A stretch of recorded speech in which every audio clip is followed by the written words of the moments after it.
Hey everybody, this is Steli Efti, co-founder and CEO of Close.com.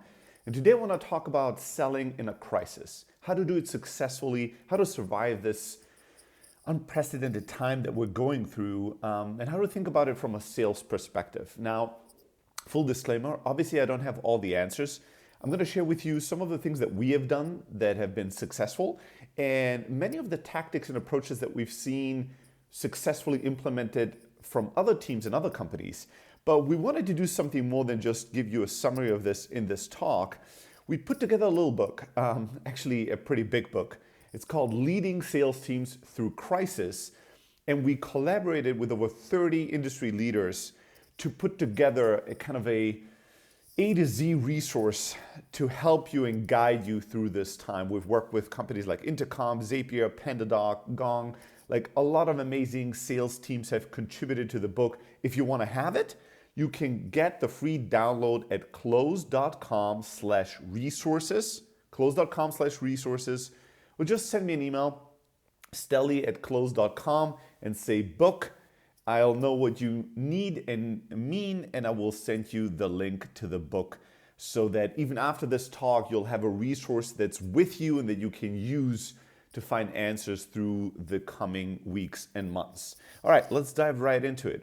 First, don't assume people aren't buying right now. I know that I think things are settling down a little bit now, but a couple of weeks ago, the anxiety level and the doubt that sales teams, sales organizations, and salespeople had around the question, can I even sell right now, was incredibly high. And I get it. I mean, these are crazy times that we're living through. But the core message here is that you can never stop selling. You have a responsibility to sell. Think about it on many and multiple levels. You have a responsibility to sell because selling means more stability and safety for yourself and your family. It means more stability and safety for your team and for your company, right? You're bringing in revenue. It means that you're generating more economic activity, so it's good for the economy. Like nothing good will happen by you stop selling. We can't just dig a hole, jump right in, and wait for all of this to be over. We have to have the discipline to sell through the crisis, even or especially when it's uncomfortable. And we have to remember and remind ourselves that people are still buying. There's still a lot of economic activity going on. Even if people are hurting, they're still buying. And if you have something of value to offer, you need to find a way to progress in building relationships, in having conversations that convert, and in generating revenue and commerce in the world. Now, the biggest thing that's going to stand in front of you and interacting with your customers in a productive way, one of the big things, the first one, is your own anxiety. It's your own doubts, your own fears, right? And this is one of the main questions that I've been asked by sales leaders and salespeople over the last couple of weeks. It can be summarized to the question, Steli, how can I, fill in the blank, make a call to a prospect during these times without them being upset with me? Or Steli, how can I follow up with somebody right now without coming across as a jerk or without coming across as tone deaf? Or Steli, how can I try to close a deal during these times? People are going to be angry and pissed at me. And my answer is always the same. How can you not try to do these things during this time? I'm not advocating that you are inauthentic or lack empathy. People are hurting and you need to understand that. Maybe your prospects are hurting and you need to understand that, and it needs to come across. But there's two opposite ends of the spectrum that are both wrong. One is you pretending to be like a fake positive sales rep that calls in and is like, hello, another wonderful day in paradise. How is everything? Isn't it splendid? Like, shut the F up, right? No, things aren't splendid. Things aren't great. And we're overly sensitive to this like hyper positivity right now. We don't want to hear that. But the other side of the coin is when people are trying to sell, and in an effort to come across as empathetic, they come across as like weak and depressed and anxious. So if you talk to customers and you're like, I apologize for reaching out. I know it's a terrible time. I'm sure you're hurting. Everybody's hurting. Did you read the news this morning? Another X thousand deaths. Oh my God. Like, nobody wants to hear that. Like, I have enough anxiety in my life right now. I have enough negativity. What you need to do is you need to use energetic empathy. What I mean by that is be real, be honest, right? When I talk to you right now, like I hope it projects that I realize that these are tough times, but I still have energy. I still have some level of positivity, and it's not because I say everything is going to be great, because it ain't, and I don't know if it is, but because I have energy when I talk to you. I would call somebody and would tell them, hey, things are tough. How are you doing? Let's talk about commerce right now, right? Let's talk about business. What are you doing right now? What's your outlook over the next couple of weeks? How are you going to recover? When will you know that your industry is going to recover? How can we help you? How do we use this time between now and then to improve ourselves, to progress, to do something productive, right? I will use empathy, but I would do it with energy. I'm telling you, people are starving to be interacting with other humans that give them energy, that give them positivity, real positivity, that once you interact with them, they feel a little bit more optimistic, although you didn't say anything positive at all. You just had energy, which is something that people are lacking. Use energetic empathy, and people are gonna strangely want to talk to you and feel better after talking to you than before, which should be always the goal when it comes to sales interactions of all kinds. Now, let's talk about some more tactical stuff. This was more mindset, right? One of the core principles that you should apply during a crisis, during times of high uncertainty and when things are changing and moving very, very quickly, is to shorten all the cycles. Now is not the time to have 12-month, 18-month plans. Now is not even the time to set plans for quarter 3 and 4 of this year. The reality is that we don't know what unexpected events lie ahead of us, but we can for sure assume that there are going to be a number of them.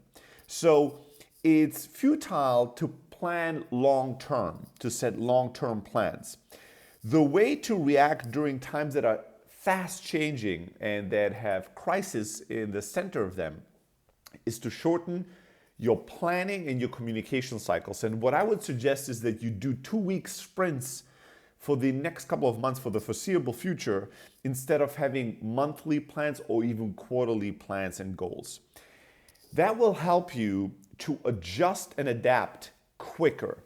Listen, during a crisis, it's not the strongest that survive, it's the most adaptable that survive. So your number one priority and goal needs to be more adaptable than your competition. It's to be more adaptable than you even usually are. And to be adaptable means to react quickly to the changing in the environment, to the change in the markets, to act and react and adapt quickly to these things. And so if you set 3 to 6 month plans, the chances that you're going to be rigid with those plans, the chances that you're not going to reevaluate these plans on an ongoing basis is very, very high. And the chance that you wasted all the time because all your plans were based on information you had today, and then tomorrow, boom, there's a number of new information, and all the assumptions that were underlying to build your 3-month quarterly goals and plans are now done, are broken. So what I would suggest is you set 2-week sprint goals and plans, and you keep adjusting what's happening. Here's the reality. You might be talking to a prospect today, or your prospects today and customers, and they might be telling you, we're done, we're dead, nothing is happening in our space, we have to close our stores, we're not buying any software, you don't even call me anymore, right? And you might think, wow, this is it, I can't sell to these people, it's done. But then in 2 weeks, if you called again, if you reached out again, if you emailed again, if you connected again to figure out how are things today, what's the outlook today, you might get a completely different picture. You might hear people, and my brothers went through this. My brothers I have 2 brothers that have retail stores. selling cell phones and tablets and mobile phones. And at first they were like, wow, we had to close our stores. They live in Germany. And they're like, we're going to be done. We're not going to be able to make any money. We don't know how long we can survive it. And we don't have the savings to do this for months on end. And then 2 weeks into the kind of closing of their stores, they realized that they could work from their stores, calling a lot of their customers, selling through the phone, and then just hand delivering the products. And that still a good amount of people would come to the store, and new customers they would turn away, but old customers they would basically open the store, ask what they want. And then in some cases where it was just like, hey, I need to renew my contract or I need a new phone or something, they would still, this is gray zone probably, but they still sold them. So they ended up, generating 80-90% of the revenue that they do during a typical month while their stores were closed. And this is something that they didn't foresee. They were much more pessimistic around their revenue projections. So you want to check in frequently, and this could be also the reverse. You might be talking to prospects that tell you everything is beautiful, and 2 weeks later they tell you the world is ending. So you need to check and recheck what the reality of your customers look like, what the market looks like. And now more than ever, understanding your customers truly, having real customer intimacy will help you win their business, will help you adapt better and sooner to what is happening out in the market, rather than just reading Twitter and LinkedIn posts and waiting for the whole world to tell you that things are right again and you can go out and sell again. It's going to be way too late then. Cash is king. That's always true, but never as true as during a crisis. So one change that we made at Close very early on, around February, was that we thought that a crisis might be coming. And we said, you know what, forget about contracts. We're a SaaS business, so we sell subscription services and software. But we said, during a big economic crisis, having a contract with somebody that tells us that they promise to pay for our product over the next 12 to 24 months is useless, because if the economy crashes and if they're out of business, that contract is useless. And if the economy, crashes and they're just about to go bankrupt, and so they decide to break their contract to stay in business, we're not going to sue them. We're not going to during the economic downturn, we're not going to go after lots of customers that might potentially not be able to fulfill their contracts. It's just not realistic. So we said, let's forget about signing 12, 24, 36-month contracts, and let's refocus on prepays. Get the money now. And excuse me, when we first decided to do this, we didn't know how successful this would be, because we decided this in February, so we started this in March. And in March, there was such an incredible amount of anxiety in the market that we're like, well, we're going to push really hard for prepays. But who knows if anybody would ever want to prepay for 12 or 24 months during this type of a market. But we're going to go for it anyways. And here's going to be our simple proposition. Hey, things are very uncertain right now, so we're going to offer you an amazing deal. If you prepay for Close, you're going to get a killer deal, right? Because you're buying during uncertain times. If you want to wait till the world has stabilized, that's totally fine as well. But then you're going to be paying the normal price, the stable world price that everybody else is paying. So you take more risk to prepay now, you get a better deal. You don't want to take any risks, you get a normal deal. And surprisingly, even to myself, an insane amount of customers chose to prepay and continues to choose to prepay. March, April, and May so far have all been record months in the company's history. We've been around for 7 years, and they have been record months in terms of prepays. And our cash balance and cash position as a business has skyrocketed, has doubled basically in the last 3 months. It's been incredibly successful for us to stabilize our business, to create some stability and calm within our team to know, hey, we have the money, even if things go worse, we have the money to make it through this crisis. And our customers have been happy about it because they felt that they had the financial means to make a prepayment and get an exceptional deal, and they were happy about it. So I would highly suggest you to focus, hyper focus on cash. And again, don't let your own anxiety in the way of trying these things. I know that when I was talking to other SaaS founders early on about our strategy, they were telling me that they thought it was a stupid idea. They said, your customers are going to be pissed if you even ask them for prepays. Who would want to prepay? This is the time to cut cost and cut any kind of long-term commitments and save as much money as possible. If you propose this, your customers are going to be pissed at you. And the truth is, nothing could be further from the truth. None of that happened. The only thing that happened is our cash balance significantly improved and the stability in our business significantly improved. So cash is king. The next thing you need to keep in mind is that speed kills, right?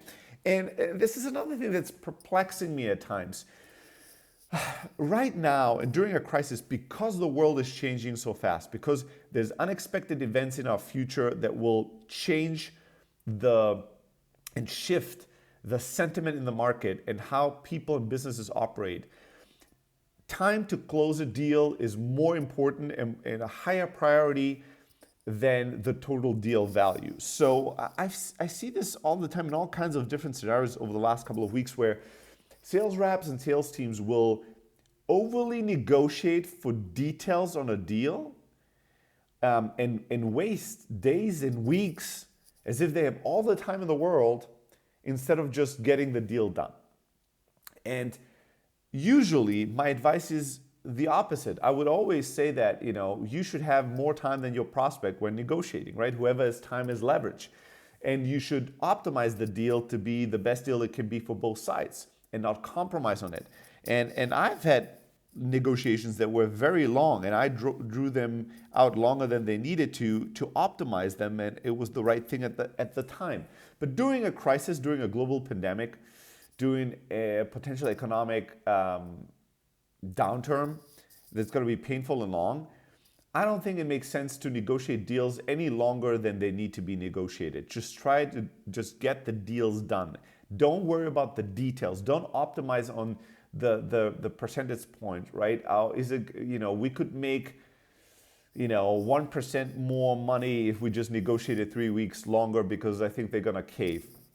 It doesn't matter. In 3 weeks, there might be some big bad news in your prospect's industry that makes them put everything on ice and decide that they're not purchasing anything anymore. So this is a time to just get the deal done. Move fast, right? Optimize for speed, not for total deal value. Lose a couple of dollars by getting the money today versus being certain that you could get it in 3 weeks if you just keep negotiating, because the world might still be the same in 3 weeks. It might be very different in 3 weeks. So optimize for speed. The next thing I'll say is, this is the time, this is crazy and it's very counterintuitive, and I'm not going to pretend that it's easy, but it's simple. What is the famous quote? Never let a good crisis go to waste, right? I think it's a JFK quote. It's a powerful quote. Because during a crisis, there's opportunity. And the problem is that most of us are not willing and capable to see the opportunity in a crisis and to take advantage of an opportunity in a crisis, because our anxieties and fears, they make us freeze, right? And the anxiety makes us believe that in a risky time, the last thing you want to do is take even more risk. Isn't it that during risky times you should be conservative, and during prosperous times you should take a lot of risk? And the truth is that the opposite, which is counterintuitive, might be the right, better long-term strategy here. So what does that mean? I think that now, if lots of things aren't working in your business, if there's a lot of risk in the market anyways, if your chances of success by doing what you've always done have decreased to almost zero, this is the time to try new things. This is the time to try the things you were too scared to try in the past, because what you were doing was kind of working, and changing it drastically could mean that if it doesn't work, you'd be in trouble. Well, congratulations, you're in trouble anyways. Might as well try radically new approaches, new tactics, new strategies. Now's the time to take risks, not to be conservative. Take some risks, try some new things. Maybe now's the time to develop new sales channels, to develop new approaches to selling, to try out new pricing, new payment models, to try new contract models, to try a new way to pitch, to try all kinds of new things. This is not the time to be overly conservative. As the market is going down further and further and further, what are you holding on to? You can't just hold on to the past. You need to find a new future to build on and to build momentum around. So take some new risks. Try selling to new verticals. Try selling to new countries. Try selling to new buyers. Try selling in a new way. Maybe start investing in new channels. You know, paid ads never work because they were too expensive. Take a new look. Are the ad rates going down because less and less companies are spending money on ads? Probably. Maybe now's the time for you to start spending money on ads. Maybe you were always succeeding with outbound sales and you are crushing it, and now it's very difficult to do outbound sales. Well, maybe now's the time to start investing in inbound sales, to start investing in SEO, right? When nobody else has the money and resources. Maybe you don't have the money and resources to invest in SEO or paid ads. Maybe you need cash flow ASAP. Well, maybe now's the time for you to start thinking, if you were selling software, can we bundle software with services? Can we bundle software with consulting? Can we do anything else? I have friends that have it's a company called SportsX, and they have all kinds of sports gear that they're selling. And not home equipment gym, unfortunately, because that is going really well during this time. But sportswear, kind of this kind of stuff that you would wear and need when you go to the gym. Well, people aren't going to the gym, so their e-commerce sales plummeted. So what did they do? They scrambled, and then they start coming up with a different approach where it was like, well, people that are health nuts and that are like fitness crazy, they're starving for things to do right now. So what if we put together a coaching program? And so what we're going to do is we're going to offer them a 3-month coaching program for total fitness optimization. We're going to do like a weekly or monthly consulting call through Zoom. First one will be about nutrition, then it's going to be about your workout program, the home workout program that you have. Then it's going to be about your sleep recovery. Then it has like whatever 4 or 5 steps, and every step will have a consulting call.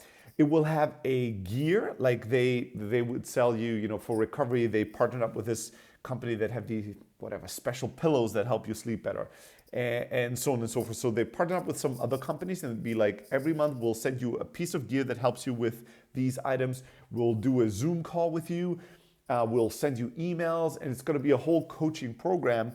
And instead of putting this together in some kind of crazy way, they came up with the idea, and they started emailing and calling their existing customer base, and they sold an insane amount of this coaching program. And their revenue went from hundreds of thousands down to 0 to back to hundreds of thousands, right?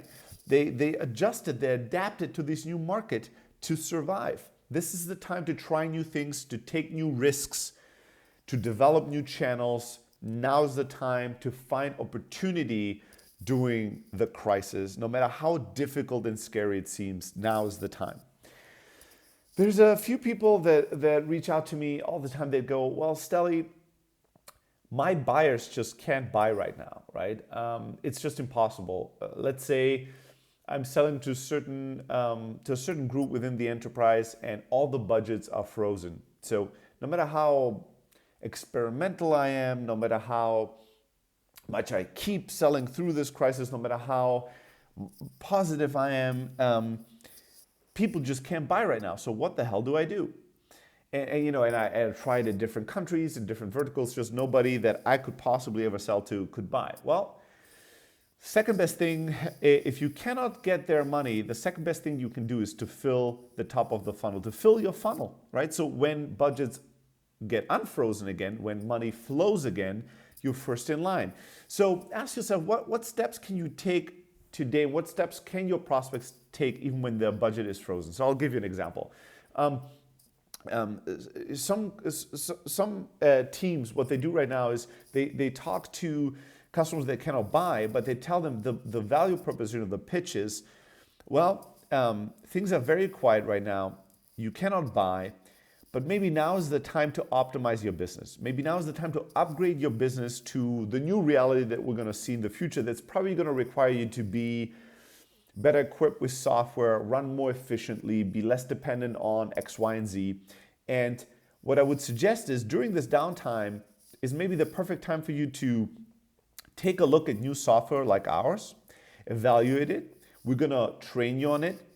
We could run a pilot, a free pilot for you to test the system.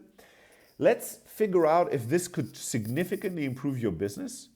And if we find out that it could, you'll be able to use it in a limited capacity for free until the world resumes again, until your business resumes again, and then you would start paying us.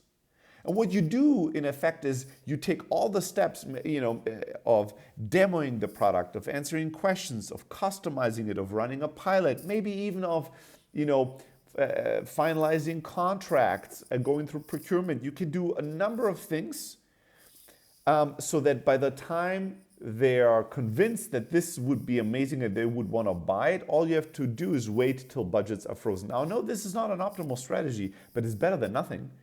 You might as well fill your funnel with tons and tons and tons and tons of opportunity and progress all that opportunity all the way up to them signing the contract and wiring you the money than just not doing anything. Because the reality is, if you don't do anything, because people aren't buying right now, and you wait once budgets are unfrozen again, well, what is going to happen then, right? Let's say it takes 3 months till budgets are freed up again, right? So in those 3 months, you do nothing and you earn nothing. And then in 3 months, let's say you realize, oh, budgets are freed up again, I could sell. What are you going to do now? Well, now you have to prospect.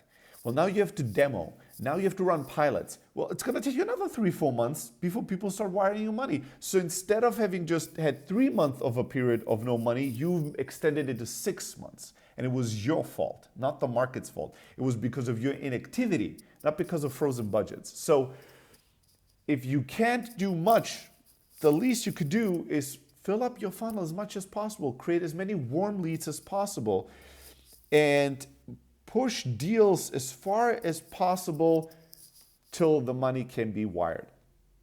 And this goes to the last point, which is invest in relationships. Now's the time to build your reputation. It's when everybody's panicking, is when everybody's fearful that the true character that you have can be revealed.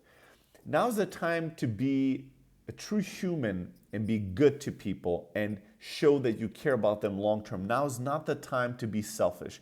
People are never more sensitive to selfishness than during a crisis. So when you call people and it's clear that you're only in it for yourself and you're trying to pressuring them to give you all their money during this crisis, people will never forget. They will tell you to F off and they will never forget about that. They will never want to be in business. I just had this case, a long-term friend that just acted very selfish in a very panic-driven way with me in a business context. I'll never forget that. Like, that really changes my opinion of him. So now's the time to show up for people. If people are hurting, right? Let's say you had a prospect, to give you an example, in a big company, and let's say that prospect, the head of marketing, and let's say that prospect, the head of marketing that you're trying to sell to, was just laid off. Now is not the time to go, well, he doesn't have a job or she doesn't have a job. She can't do anything for me. I can't sell to her anymore. Well, I'll stop communicating to this person, right? This person, there's nothing in it for me anymore. No. Now's the time for you to actually reach out to her and say, hey, I just heard the news. Sorry to hear about that. But I just wanted to let you know, over the last couple of weeks, as I've interacted with you, I'm convinced you're going to land on your feet. You're going to be fine once this is over. You're amazing. If there's anything I can do to help, if there's any company I'm connected to that I could be a reference for or make a recommendation or a connection, please let me know. I want to be there for you if there's anything I can do. That email, that little bit of an email, takes you nothing. It takes you 2 minutes to write that email. could create a lasting impression for a lifetime with somebody, could be the reason why that person, once that person becomes the head of sales in another company, calls you first and says, I want to be in business. I want to give you money. You send me a really important email. You sent me an email at a time that I was at the bottom, and it built me up. It put a smile on my face. It made me feel a little bit more hopeful. If you think long term during these crazy times in terms of how you develop and establish your relationships, you're going to see tremendous value, and your reputation, your brand is going to flourish. So please invest in your relationships during this time. We all need it. All right. That's it. That's all I got. If you're like, well, that isn't enough. That doesn't answer all my questions. I need more information from you, Steli.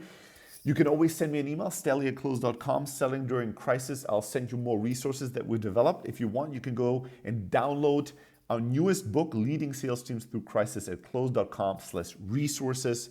Thank you so much for listening to me and giving me your attention. I wish you best of luck, all the strength during this time. Stay safe, stay sane. Bye-bye.